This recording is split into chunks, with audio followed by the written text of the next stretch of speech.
ቪክተር ጊዮኬሬሽ የማንቸስተርን ጥያቄ ውድቅ አድርጓል። ፍላጎቱ ወደ አርሰናል ማምራት ነው የፖርቱጋሉ ሪከርድ እንደዘገበው። ጊዮኬሬሽ አሞሪምን አይሆንም አለ የሚል ርዕስ ተጠቅሟል። የተጫዋቹ ወኪሎች ውሳኔያቸውን ለማንቸስተር ዩናይትድ አሳውቀዋል ይላል ዘገባው። የኦልትራፎርድ ክለብ ግምት ውስጥ የሚገባበት ምንም ምክንያት የለም። እንደ መረጃው ከሆነ ተጫዋቹ ባለፉት 2 ዓመታት በፖርቱጋል ፕሪሚየር ሊጋና በአውሮፓ ቻምፒየንስ ሊግ በጣም አስደናቂ አቋሙን ማሳየቱን ተከትሎ በበርካታ ክለቦች ውስጥ ይገኛል። በእንግሊዝ የሚገኙት አርሰናልና ማንቸስተር ዩናይትድ በዋናነት፣ በጣሊያን ደግሞ ዩቬንቱስ የዚህ ተጫዋች ፈላጊ ነው። ዩቬንቱስም በአውሮፓ ቻምፒየንስ ሊግ የሚያሳትፈውን ቦታ ይዞ አጠናቋል ባለፈው የውድድር ዓመት። ስለዚህ በቀጣይ ዓመት ተጠናክሮ ለመምጣትና በድጋሚ የጣሊያን ሴሪያን ዋንጫ ለማሸነፍ በትልቁ የአውሮፓ ቻምፒየንስ ሊግም ውጤታማ ለመሆን ተጫዋቾችን እየፈለገ ነው።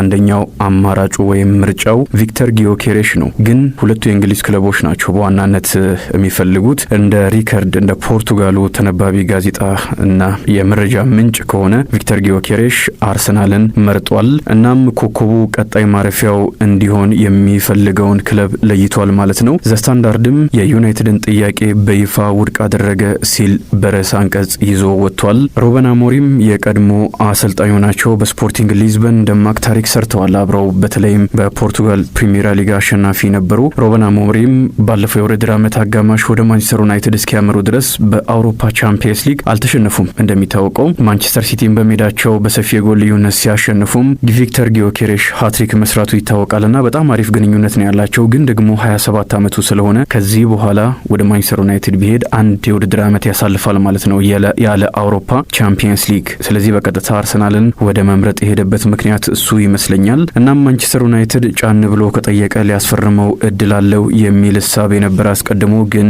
እንደ ሪከርድ መረጃ ዩናይትድ አሁን እድል የለውም። ዛሬ ጠዋት በወጣው መረጃ የዩናይትድ ሰዎች ከወኪሎቹ ጋር ተነጋግረዋል። እናም ወኪሎቹ ጥያቄያቸውን እንደማይቀበል ለዩናይትድ ሰዎች አረጋግጠውላቸዋል። ሪከርድ ቃል በቃል ባለፈው ሳምንት የዩናይትድ ሰዎች ለበርካታ ጊዜያት ግንኙነት ነበራቸው እንደጻፍ ነው። ግን በአርሰናል በፍጥነት መምጣት አሁን የማንቸስተር ዩናይትድ አቅም ደክሟል፣ ባለፉት ሰዓታት ደግሞ ሙሉ በሙሉ ውድቅ ሆኗል የሚል መረጃ ነው የጻፈው። ጊዮኬሬሽ አርሰናል መርጧል ማለት ነው እንደ ሪከርድ ከሆነ። ግን ደግሞ የዝውውር ወቅት ስለሆነ በጣም የተለያዩ መረጃዎች ናቸው የሚወጡት።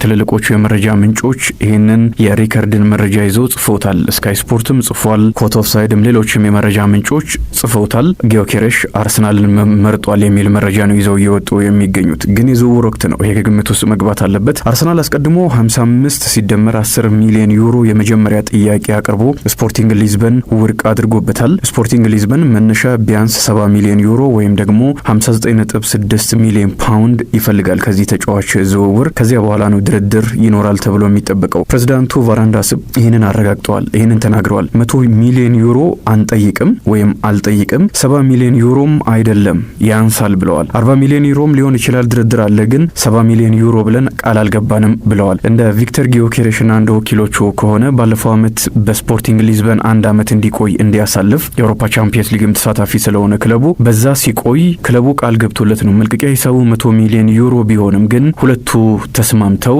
እስከ 70 ሚሊዮን ዩሮ ድረስ ይዞ የሚመጣ ክለብ ካለና ቪክተር ጊዮኬሬሽ መውጣት ቢፈልግ ክለቡን እንዲለቅ የሚያደርግ አማራጭ አስቀምጠውለት ነው የቆየው የሚል ነው መረጃ ያለው። ቫራንዳስ ግን የስፖርቲንግ ሊዝበን ፕሬዝዳንት እንደዚህ አይነት ነገር እኔ አላቅም፣ እንደዚህ አይነት ቃል አልገባውም ብለዋል። ስለዚህ ድርድር ነው የሚደረገው። 100 ሚሊዮን ዩሮውን አይከፈልም። ምክንያቱም እሳቸው እንዳሉት 27 ዓመቱ 1 ዓመት ከሞላውና በፖርቱጋል ፕሪሚየር ሊጋ የሚጫወት ከሆነ 100 ሚሊዮን ዩሮ እስካሁን ድረስ አልወጣም፣ ያንን አንጠይቅም ብለዋል። ግን ደግሞ 70 ሚሊዮን ዩሮም አይሆንም ካሉ በ70ና በ100 ሚሊዮን ዩሮ መካከል ነው ድርድር የሚፈልገው ማለት ነው። ቢያንስ መነሻውን አርሰናል መክፈል ይኖርበታል። እንደ ስፖርቲንግ እንደ ፕሬዝዳንቱ እንደ ቫራንዳስ ከሆነ አስቀድሞ እስከ 65 ሚሊዮን ዩሮ አቅርቧል፣ ያ ውድቅ ተደርጎበታል። መነሻው ደግሞ 55 ሚሊዮን ዩሮ ነውና መነሻ በራሱ እስከ 70 ሚሊዮን ዩሮ እንዲሆን ነው የሚፈልገው ስፖርቲንግ ሊዝበን። ከዛ በኋላ አዶንስ ላይ መነጋገር፣ ተጨማሪ ገንዘብ ላይ መነጋገር ነው የሚፈልገው። አርሰናል ሁለተኛ ጥያቄ እንደሚያቀርብ ይጠበቃል። የአርሰናል ፋን ቲቪ ላይ የተመለከትኩት አንድ መረጃ